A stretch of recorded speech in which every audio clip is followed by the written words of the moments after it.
Hi, I'm J.H. Northrup with Kievsky Diaspora. Today we're at the Isaac Walton Range in Huntington, Indiana, and we're going to be shooting the WallGun.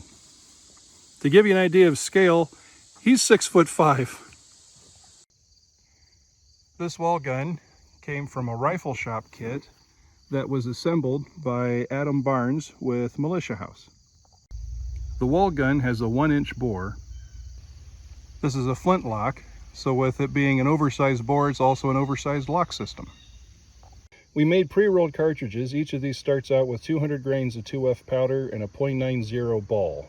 For today's test, we'll be running 3-shot groups with 100 grain increments starting at the 200 grains. While we call the WallGun a 1-inch, it's actually a .96 diameter, bore diameter, so the balls in the cartridges are all .90. We went with actual cartridges because talking with Jonathan Ferguson from the Tower of London, he pointed out that they most likely would have been loaded from cartridge rather than from loose powder. And we brought out our handy dandy chronometer. We're going to see if we actually break it. This is something we haven't tried before, shooting something larger bore through the chronometer. All of our tests today are going to be shot on the 50-yard range. Our yoke system is one we had to put together because of the way the stock was manufactured. We weren't able to put the regular yoke on it without getting in the way of the ramrod and or the barrel. So we came up with this system, kind of a clamshell rig, to go ahead and hold it in place so we can mount it on the yoke of the garrison carriage. Our shooting crew today includes myself, Jerry Spall, our Sergeant Major in the Kievsky Diaspora, and CJ Northrup, one of the Kievsky Cuirassiers, who, of course, it's my son, so we dragged him along with me today. We discovered an issue that may be a problem with the sighting. Because of the band, you can't actually sight down the barrel because the band extends above it. So we're trying to split the difference. I'm using the top of the band as the aiming point, going back and forth with the front and the rear of the barrel. Hopefully we'll be consistent on elevation this way. So where do you think you're going to aim with that then? Aim it, it's not going to be center body mass aiming. You're going to what, aim just below the head then with that? Or? I'm aiming roughly about the throat. Throat? Okay. So let's get started.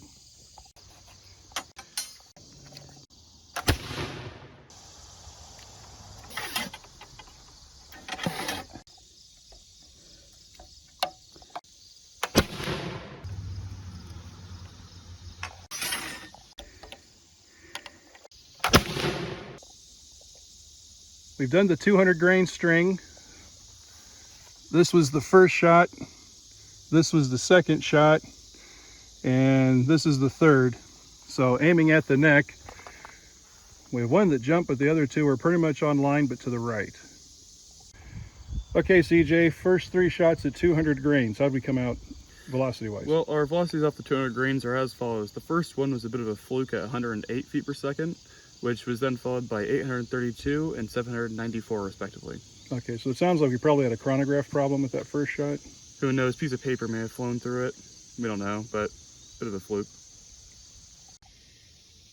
We finished our 200 grain string. Now we're going to do 300. We're doing this by having our starter rounds of the 200 grain charge, and then we have 100 grain and 200 grain blanks, so we can go ahead and load in behind it to hit the amount that we're looking for.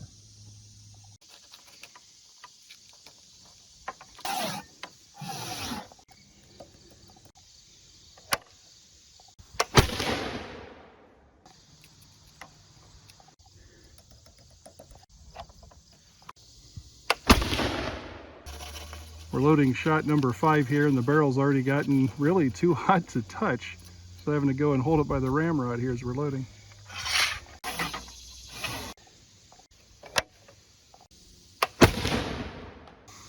I only see 2 holes. What happened? The first round of these 3 was a flyer. We have no idea. We have no impact. That's the second shot of these 3. That's the third shot of these 3 at 300 grains. 300 grain. Now, where were you aiming with this series? Right about there? Correct. Okay.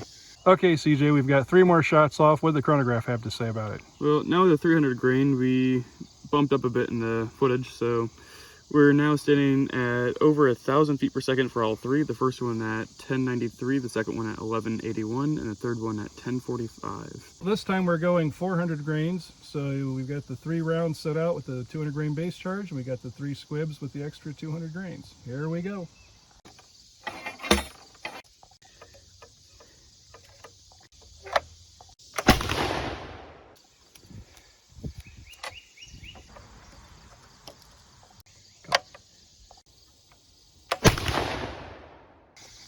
Jerry, did you hit the chronograph? What the heck? I don't see any impact on it. It says error though. Did we get a rating off that one, CJ, at all? Yeah, error 2. Error 2? Well, here's paper. Wow.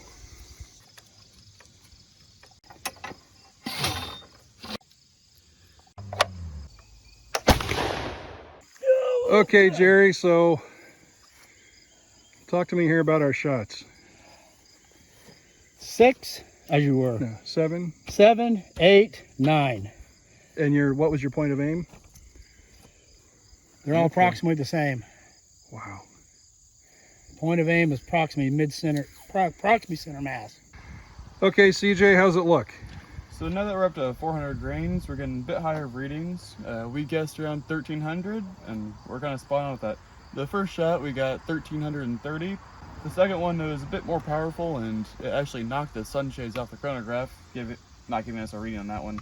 And the third one gave us 1,349 to top it all off. So we had 1330, 1349, and a chronograph knocked out. And now we're going to start shooting 500 grains. Well, we're doing these in a series of small cartridges. The originals would have been the whole charge in one cartridge rather than split out in smaller ones. We just weren't sure how big to actually make the cartridge paper to do these. So we're learning from this process today.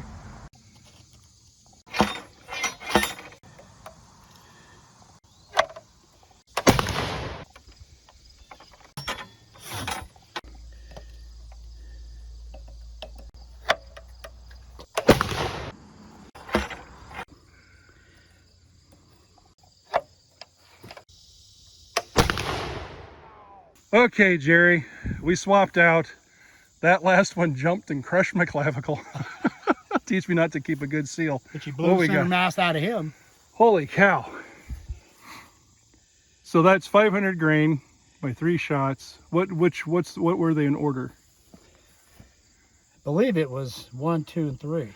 So 10, 11, 12. Correct. Awesome, at 500 grains. Well, let's go do 600. All right, let me tape up the holes. Okay, CJ, we came through the 500 grain section. How'd we do? Well, now with 500 grains, we ran into the same chrono issue. We knocked the sun things right off of it. But after we got that figured out, it came to about our estimates at 1,469 for the second take and 1,527 for the third. Okay, so what'd you say? We're having basically diminishing returns at this point? At this point, we are having diminishing returns as every 100 grains we go up. We were getting 300, 400 up each 100. This last time we only jumped 150, so we're going to see this time if we get into 1,650s, which is my estimate, but... So we'll see what happens. We'll see awesome. what happens. Thank you, bud. Something CJ just pointed out, he was out sighting in his 7mm 08 earlier, and what'd you just figure out here? With 500 grains, we're going basically exactly half the speed as my 308. 7mm That's 308. scary. Holy cow, that's fast. And it's pushing a 2.5 ounce ball. Yeah, it's hurtling this hunk of lead through the atmosphere. This will be fun to do the math on this later. See what yeah. comparable foot-pound space. Yeah. So we're going to start the 600 grain shots, 3 of those, and that'll be it for today. But that's how it lays out when we get ready to shoot. Here we go. We've laid these pieces out in front to see if we're actually blowing powder out or how much powder we're blowing out, because we found some specks. We're expecting that at this point we probably are actually blowing excess powder out of the bore. You should have a...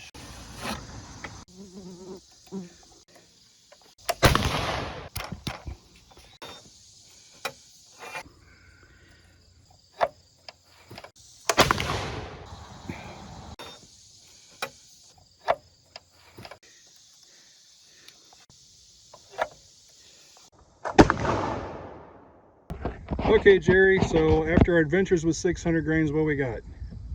First shot, 13. Okay. Number 14. Last shot, clean miss. Clean miss. Okay, CJ, we've done the 3 shots at 600. How did this come out? 600 grains. The first one, as we expected, came out to around 1653. After that, the chronograph wasn't working the best as we knocked it over twice. Knocked it over and took the sunshades off it. Yeah. So the second one, instead of coming out in the 600 range where it probably was, it came out at 1200 even. And right after that, we started dropping down to 691. 91 was the last reading? Yep, 691. That 691. So, yeah, we'll figure out what happened there. Okay, so you got to fire the last shot at 600. What'd you think? No, it was fun. You just need to really make sure not to line up too much in your shoulder and scoot over to your pec a bit. And basically lean it into your shoulder. You gotta be a bit more meat in between it, so. Yeah. Otherwise, Awesome. it will just knock the crap out of you. Okay, good, good. Well, thank you, CJ. Thank you, Jerry. Until our shoulders heal and we do this again.